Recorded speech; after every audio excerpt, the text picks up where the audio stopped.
Hola a todos. Bueno, vamos a empezar.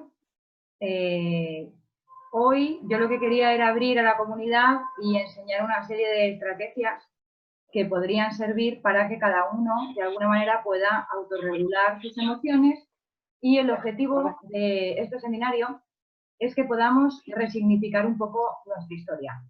Ahora vamos a explicar por qué. Vamos a explicar primero algunos conceptos necesarios, un poco de teoría, y hacia el final va a haber un ejercicio donde vamos a poder ver todos y aplicar todo lo que estamos explicando en el seminario. ¿De acuerdo? Bien, entonces, vamos a empezar primero con un par de conceptos, llamémosle, de psicología budista. El primer concepto es el concepto de aversión. Nosotros decimos aversión cuando estamos hablando de, en algún momento, sentimos una emoción desagradable, una emoción incómoda, un malestar. Por ejemplo, ansiedad, trastorno del estado de ánimo, me siento deprimido y demás. Entonces, sentimos aversión en la medida en que nosotros luchamos contra esa sensación y es aversiva, es decir, es desagradable para nosotros. Entonces, cuando nosotros catalogamos una sensación de aversión, lo que queremos es quitárnosla de encima cuanto antes. ¿Bien? Entonces, en este sentido es importante tener claro que la mayoría de las personas que se sienten mal no quieren estar mal, luchan contra la sensación de estar mal. ¿Bien? Bueno, el segundo concepto es el concepto de impermanencia. Si habéis estado siguiendo la cuenta de TCC en Instagram, habéis visto que había una serie de digamos, posteos pequeñitos que estaban explicando cómo nosotros tenemos una tendencia a pensar que tenemos un yo que permanece, cuando no es cierto. Siempre utilizamos la metáfora del río, ¿no? O sea, nosotros, por ejemplo, un río lo vemos, pero nunca es el mismo río, nunca es el mismo agua, nunca arrastra la misma cantidad de lodo, por ejemplo, y con las personas nos pasa igual. Realmente nosotros no somos iguales a como éramos hace un mes, hace 6 meses o hace 10 años, ¿no? Todo eso tiene que ver con el sentido de impermanencia. Nada permanece como es siempre. Uno puede decir, yo es que soy así, yo soy así o yo era así. ¿Se entiende? Más o menos para que se vea un poco la metáfora. ¿Bien? Bueno, esto está apoyado en una evidencia neuroanatómica. Entonces, voy a proyectar un gráfico para que se pueda entender mejor por ahí, ¿vale? Dame un segundito, que admito gente. Se entrecorta, me decís. Bien.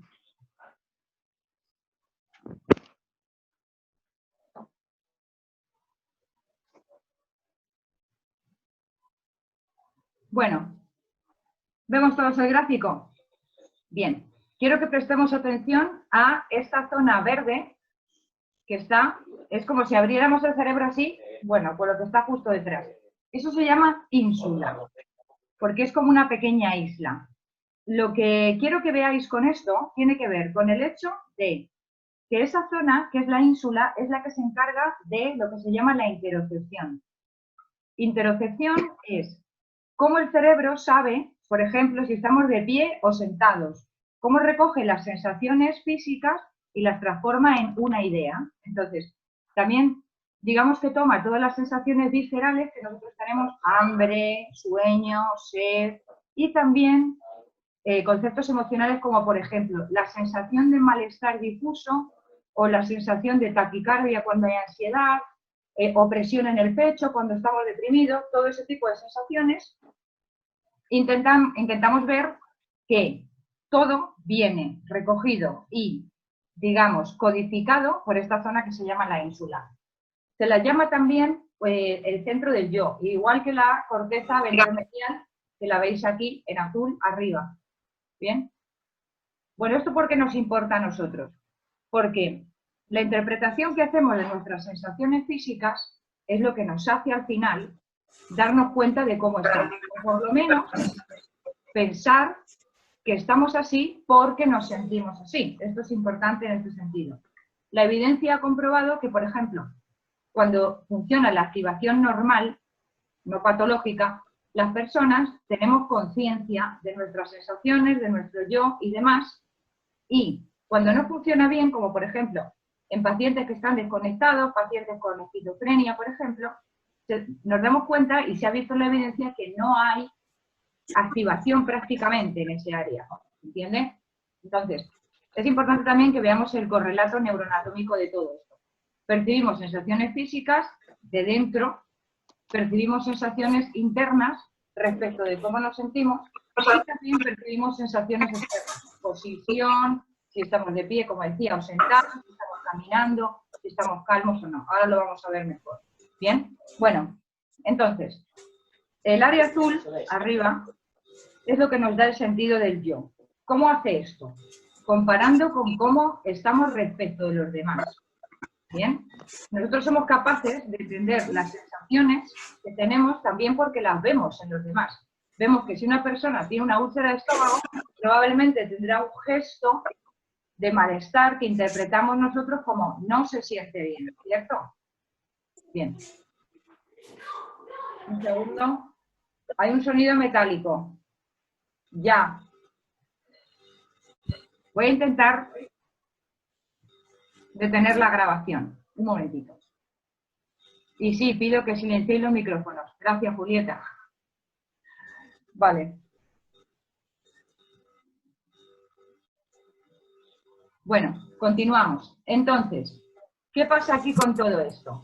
Que todo esto sería el sustrato, digamos, neuroanatómico. El sustrato funcional tendría que ver con 3 sistemas que tenemos en nuestro organismo que hacen una regulación de todo esto. Son estos de aquí. ¿Se ve entero? A ver. Bien. Los sistemas de regulación emocional, como los llamó Gilbert, son 3. Uno es el sistema de amenaza y defensa, otro el sistema de incentivos y búsqueda, y luego por último es el sistema de afiliación y calma. ¿Bien? Ok. Bueno, el primer sistema está enfocado hacia la seguridad. Hay un micrófono, ¿lo podéis apagar? Si no me oigo yo. El sistema está enfocado hacia seguridad, lucha, vida, protección. ¿Vale? ¿Cómo sabemos que está activado ese sistema? Cuando sentimos miedo, cuando sentimos ira, cuando estamos inseguros, cuando sentimos ansiedad y genera una serie de hormonas, pero esto ahora no nos interesa. ¿Vale? El otro sistema tiene que ver con la consecución de metas. Nosotros estamos pensando en conseguir algo, se activa este sistema y los mecanismos necesarios para poder conseguir o superar un desafío o conseguir una meta que nosotros estamos adelante, ¿vale? ¿Qué pasa cuando está activado este sistema?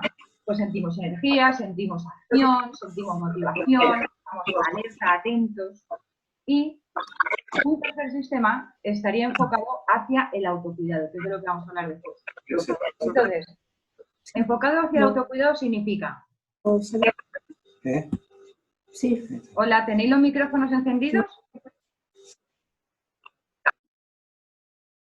Vale. Bien. El sistema de regulación y calma está enfocado hacia el autocuidado, como decimos. Entonces, es un sistema que está activado normalmente cuando nos sentimos bien, cuando estamos confiados, cuando estamos en un entorno de seguridad, calma, etcétera. Bien. Entonces, teniendo esto en mente, lo importante es, si ahora te pones a pensar, probablemente en tu historia personal te das cuenta de que eres capaz de recordar más acontecimientos donde tenías activado el sistema, por ejemplo, de lucha-huida que el sistema de afiliación y calma. Párate un segundo y piénsalo. Si piensas, acontecimientos que han pasado en tu vida, eventos estresantes, eventos que han supuesto un cambio y demás, puedes recordar 5, 6, 7, 20, los que sean, 3, en los que te has sentido ansioso, deprimido, frustrado, bueno, todo el rango de emociones que puede tener que ver con eso. Pero te resultaría más difícil encontrar momentos en los que has sentido muchísima calma. ¿Bien? Esto es importante que lo tengamos en cuenta para poder entender todo lo que viene ahora, ¿vale? Bueno, ahora hay un tercer nivel que sería el nivel representacional, ¿vale? Quito la pantalla. ¿Ok?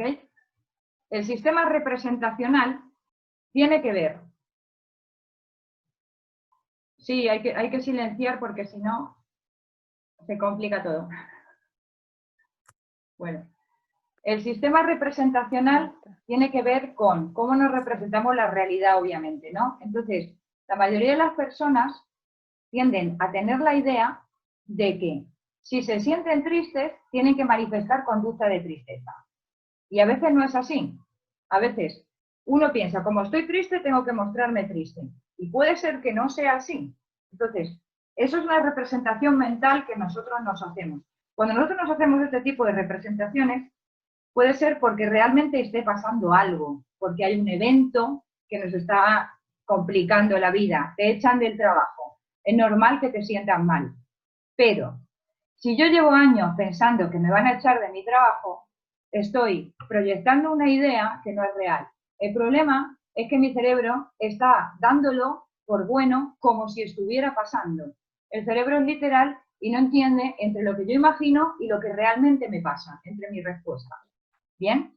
Entonces, ese nivel representacional tiene que ver mucho con que si yo me siento mal, es que estoy mal. ¿Vale? Bien. ¿Qué hacemos con esto? Bueno, podemos pensar, todo el rato quiero que estéis pensando en referencia a vuestra vida, en referencia a eventos que os han sucedido y cómo vosotros habéis atravesado este tipo de situaciones o de emociones. Entonces, echamos la vista atrás, ¿bien? En este momento. Entonces decimos, vale, ¿cuántas decisiones tomamos en la vida referenciándolas a una emoción? A tristeza, a sentirse mal. Por ejemplo, una compra compulsiva. Una persona sufre un día malo o pasa recibe una noticia que no le gusta y entonces dice, bueno, yo ahora mismo lo que tengo ganas es de salir y comprarme unos zapatos carísimos, ¿no? Estaríamos reaccionando de una forma impulsiva, por decirlo así, ¿bien? Entonces, esos eventos son reactivos y están basados en una emoción. Porque si lo piensas desde ahora, te das cuenta de que quizás no tendrías que haber actuado así.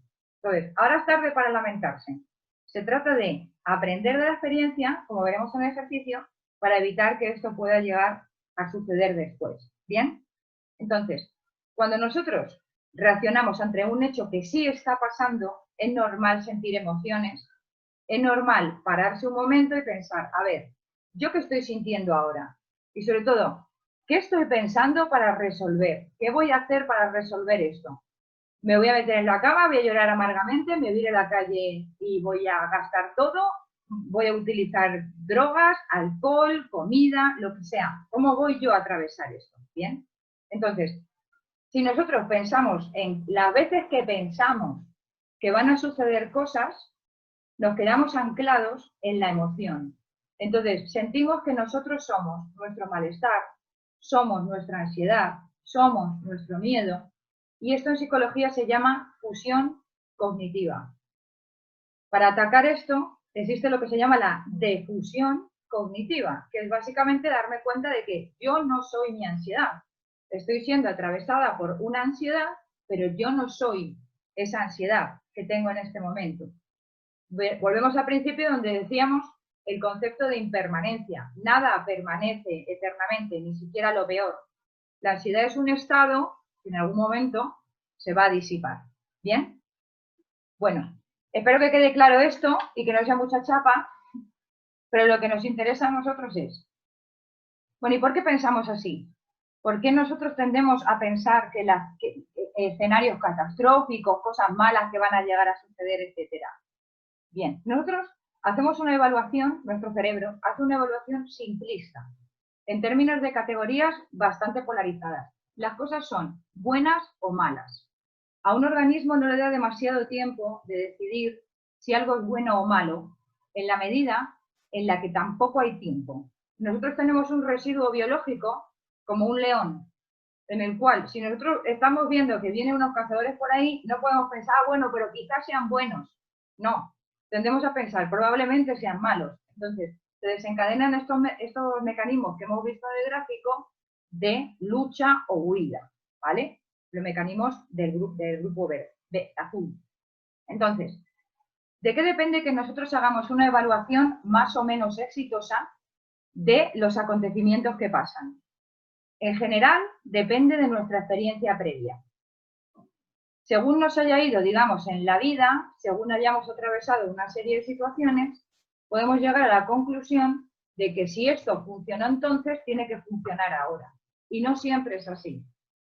Podemos pensar que la mejor forma de evitar un problema es precisamente retirándose. Entonces, estamos evitando un problema, pero también nos estamos evitando disfrutar, participar de cosas buenas en la vida. Si nosotros tenemos miedo de exponernos, porque tenemos un historial pasado de mucho castigo o de mucha frustración, es muy probable que no queramos de nuevo experimentar cosas que puedan hacernos bien. Con lo cual, yo me cuento a mí mi historia como un cúmulo de fracasos. Otra cosa importante que hablamos en los posteos es el sentido del yo en cuanto a cómo nos contamos la historia. ¿Bien? Entonces, ¿qué hace que unas personas sean eficaces y otras no a la hora de atravesar situaciones? Realmente, sumado a la experiencia previa que nosotros almacenamos, de forma correcta o incorrecta, eso ahora mismo no importa, lo que nos interesa es, reaccionamos al mundo en función de nuestros sistemas de apego temprano. Los sistemas de apego temprano son la forma en que nosotros, cuando éramos niños, sentíamos que, por ejemplo, nuestros padres nos apoyaban, nos escuchaban, nos entendían, en la medida en que nos sentíamos incluidos en el mundo. En cierto sentido, todo eso configuró la forma en la que el mundo para nosotros es cálido o el mundo para nosotros es amenazante. Entonces, hay unos autores, luego os paso el PDF, si queréis me mandáis un mail donde viene todo esto detallado más ampliamente. Entonces, Krishnananda es uno de los autores que hablaba de la teoría de los agujeros emocionales. Este autor dice que nosotros tenemos unos agujeros emocionales que dependen un poco de cómo haya sido ese sistema de apego temprano. Se puede tener, por ejemplo, un agujero de reconocimiento, porque nunca nos hemos sentido reconocidos. Un agujero de apoyo, si nosotros no hemos sentido que éramos apoyados. Un agujero de cariño, de amabilidad. O sea, cada uno puede tener un agujero y a través de ese agujero, ¿qué es lo que hace? Trata de que ese agujero sea tapado, rellenado. Y normalmente trata de que ese sea tapado o rellenado por otros. Y este es el problema, porque cuando nosotros funcionamos respecto de este apego dependiente de terceros, nos convertimos en personas dependientes. ¿Y qué pasa cuando nos convertimos en personas dependientes? Que realmente nos sentimos separados de los demás. Por ejemplo, una persona que es dependiente de la aprobación por su rol profesional, por ejemplo, en la medida en que lo echen del trabajo, va a sentir que está excluido, que ya no es parte de un todo, que es el mundo laboral, por ejemplo. Entonces, esas características hacen que nosotros podamos tener un alimento de esos agujeros emocionales siempre de forma externa, hasta que nosotros volvemos la conciencia hacia nuestro yo y tratamos de tapar ese agujero de una forma interna. ¿Cómo hacemos entonces? Si actuamos en la vida para otros, seguimos alimentando esa ilusión de separación. Esto es importante tenerlo claro. Cada vez que penséis en vuestra historia pasada, siempre que ha habido alguna situación incómoda, os habéis sentido separados del mundo, ¿verdad? Entonces, esto es algo que hay que tener en cuenta y ser consciente de ello. Bueno, entonces, estos autores llegan a una conclusión de conducta que lo llaman el niño emocional. Actuaríamos como ese niño emocional en la medida en la que actúa un niño, que es, depende de los padres para que le den comida, que le den afecto, que lo saquen a la calle, que lo eduquen, que lo bañen, que lo vistan. Entonces, un niño emocional sabe que es totalmente dependiente de que alguien se ocupe de sus necesidades básicas. ¿Bien? En el momento en que nosotros somos conscientes de que estamos actuando bajo un niño emocional, nos tenemos que dar cuenta de que eso va a provocar que reaccionemos como un niño y no como un adulto. Y si reaccionamos como un niño, en el futuro diremos, era un inconsciente, no tenía conciencia de la situación, fui inmaduro, bla, bla. Y esto nos va a llevar a darnos golpes, rumiar, pensar si lo podíamos haber hecho mejor, tener una sensación de nosotros mismos de fracasados, si por ejemplo actuamos con unas condiciones inmaduras en unos entornos que requerían una madurez.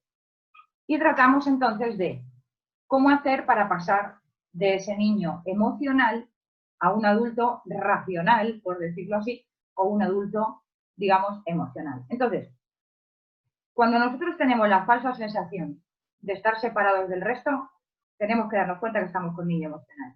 Vale, ese es el primer paso. Nos damos cuenta. Entonces, aquí vienen dos factores importantes que es de lo que trata el seminario de hoy.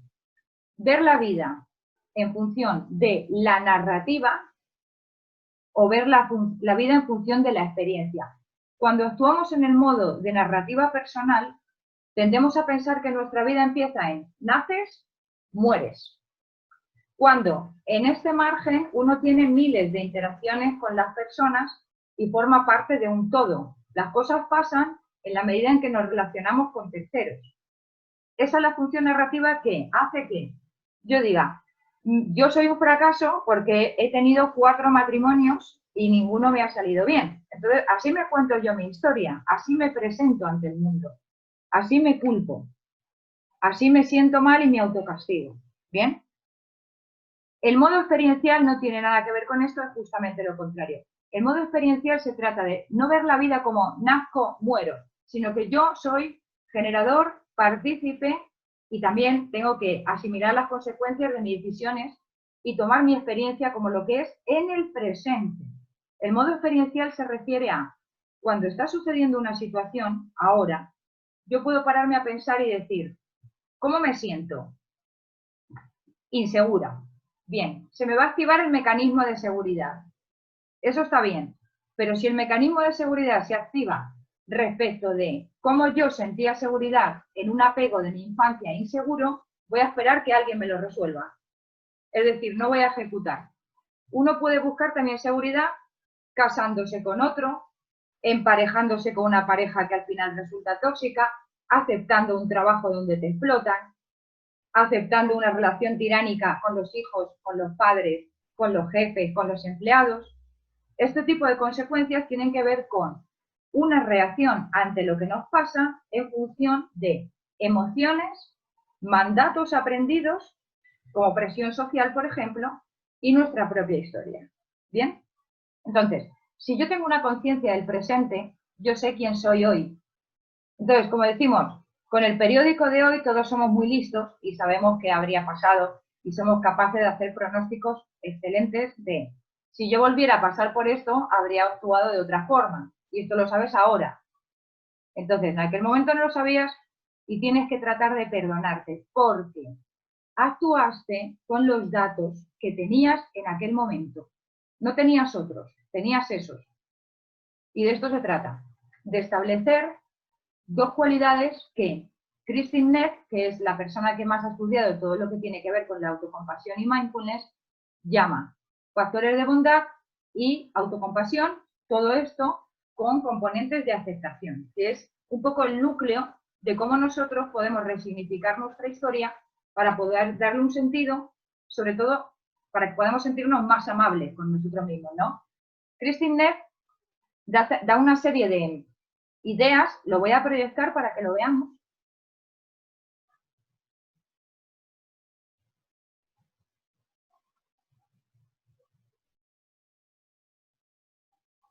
Bien.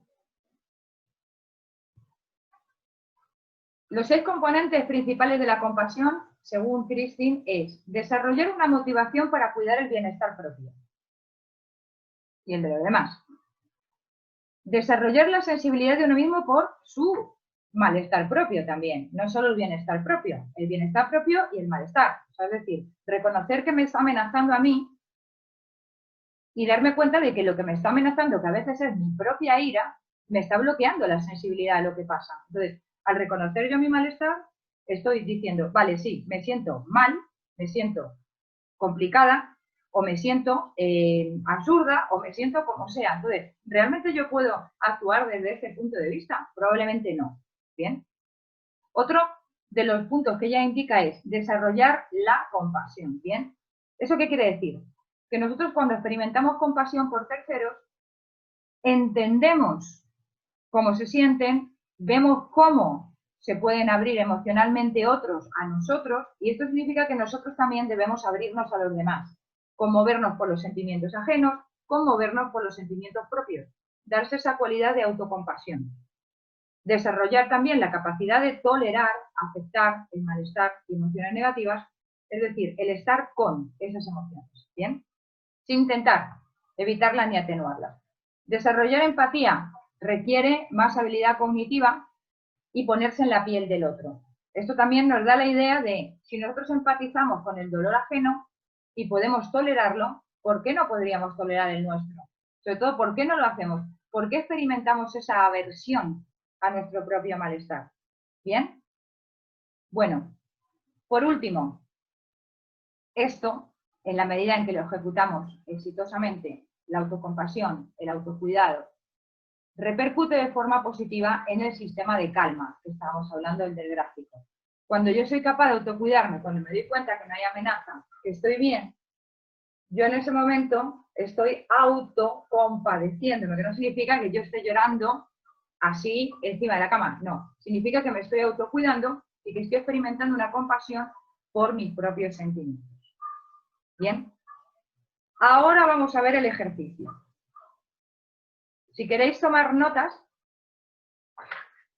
ahora te lo escribo, Laura, porque tiene un nombre medio hindú, medio complicado, que está en los apuntes que luego os voy a pasar.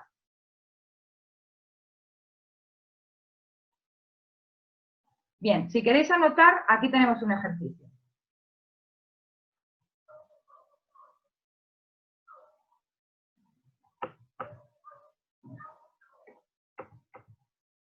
Dame un segundo, me está complicando la vida. Ahí. Bien.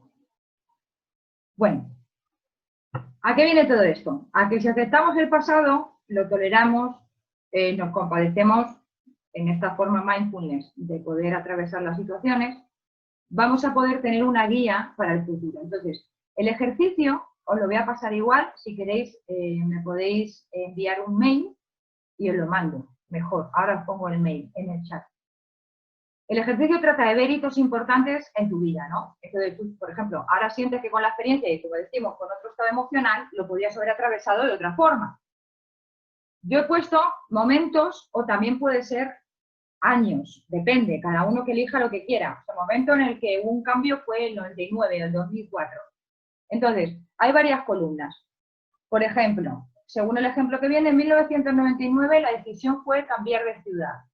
El matiz emocional que me guió en mi decisión de cambiar de ciudad fue el aburrimiento, ¿vale?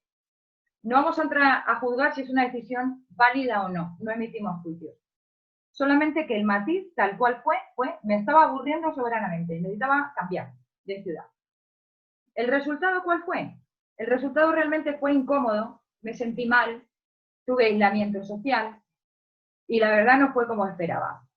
Entonces, los cambios que puedo yo deducir de esta experiencia, ¿cuál fueron? Bueno, pues en este caso quizá esperar y evaluar, consultar más, porque el segundo cuadro, que hay que rellenarlo a la vez, tiene que ver con las expectativas y la realidad. Los valores, que es lo que nos tiene que guiar a la hora de tomar decisiones, y cómo estamos resignificando esto para contarnos nuestra historia de un modo experiencial, no narrativo. Entonces, por ejemplo, mi expectativa para la situación de mudarme fue, bueno, tendría una gran vida social, me guié por los consejos de un amigo y en realidad no me gustó el estilo de vida trepidante de esta ciudad. Mis valores, ahora. A ver, yo soy una persona más bien introvertida, me gusta disfrutar de la soledad, me gusta la calma, entonces realmente el ambiente trepidante de la ciudad me aturdía. Mi valor entonces tiene que ver con, a ver si me gusta a mí, disfrutar de mi tiempo, a lo mejor no me puedo ir a vivir a Nueva York, no sé, por poner un ejemplo, o a Japón. Bien, resignificando, ¿qué es lo importante? Acepto que di por buena una sola opinión. No me juzgo, describo, acepto que di por buena una sola opinión y actué con los datos que tenía. Ahora, volvemos al presente, función experiencial, compruebo, investigo más y decido desde la calma, desde el sistema de calma. ¿Se entiende? Otro ejemplo. ¿Yo qué he puesto aquí? Nada. Bueno, otro ejemplo. Pensé que estar en pareja me daría un sentido vital. Me apresuré por presión social. Todas amigas se casaban, mis padres me decían que se me iba a pasar el arroz. Bueno, todo esto, ¿no? Esto muchas mujeres seguro que lo hemos vivido en algún momento por parte de alguien más o menos cercano. Entonces, ¿qué pasa? A mí me gusta hacer feliz a la gente, eso es un valor para mí. Entonces yo quería hacer felices a mis padres, por ejemplo, que querían que me casara y demás. Entonces, el problema es que reconozco en mí, a pesar de que me gusta hacer feliz a la gente, una tendencia a encajar en moldes ajenos. Esa es mi explicación desde el hoy. No es una aplicación donde yo me esté dando latigazos en la espalda. Es una descripción. Cuando hacemos una descripción, evitamos hacer un juicio. Eso es importante. ¿Qué pasa entonces? ¿Cómo me resignifico yo esto? Bueno, pues yo admito que ahora sé o acepto que me dejé llevar por mi inexperiencia o por mandatos ajenos a mí, pero me sirvió para poder elegir mejor en el futuro. ¿Bien? ¿Se entiende? ¿Queréis hablar? ¿Quién quiera hablar? Manita. Y desbloquea el micrófono.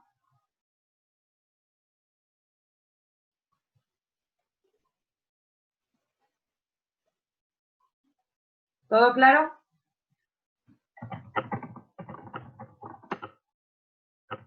Os estoy poniendo el mail por si queréis la teoría ampliada. Y si queréis comentar algo es el momento.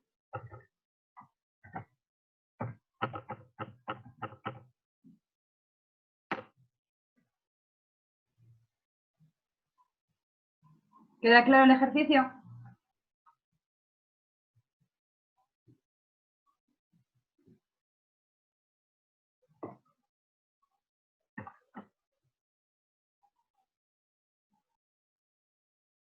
¿Quedó claro? Bien. Vale, ¿alguna pregunta? Resignificar sin darse golpe significa describir la situación. Contártela como pasó, sin juzgar. No es lo mismo que yo diga, soy la más imbécil del universo. Me fui de aquel trabajo que era buenísimo para mí. Vale, entonces lo resignifico diciendo, los datos que tenía en aquel momento no eran suficientes para que yo pudiera tomar una decisión coherente, porque era joven, porque estaba pensando más en las vacaciones que otra cosa, porque estaba iniciando una relación con fulanito y tenía la cabeza no sé dónde.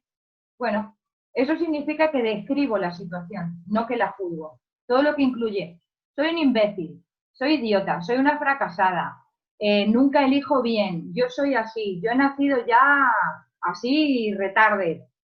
Todos esos son juicios que no suman a que nos podamos contar nuestra historia, como es debido.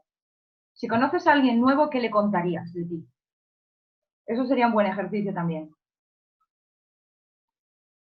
¿Quedó claro? Sí. Claudio pregunta si se puede resignificar antes de los hechos. Sí.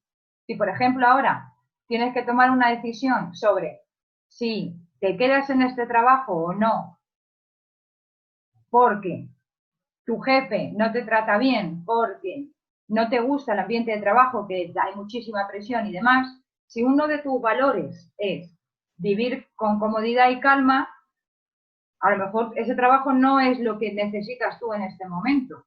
Otra cosa es que no te quede más remedio que seguir en ese trabajo, para lo cual tienes que contarte la historia de otra manera. Acepto el malestar que me genera este trabajo, estoy en vías de buscar otro, pero mientras tanto atravieso mi sensación de malestar sin juzgar.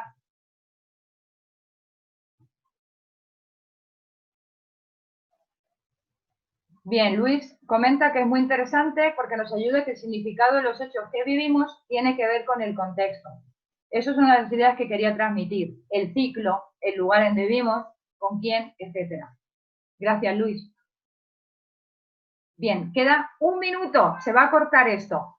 Espero que os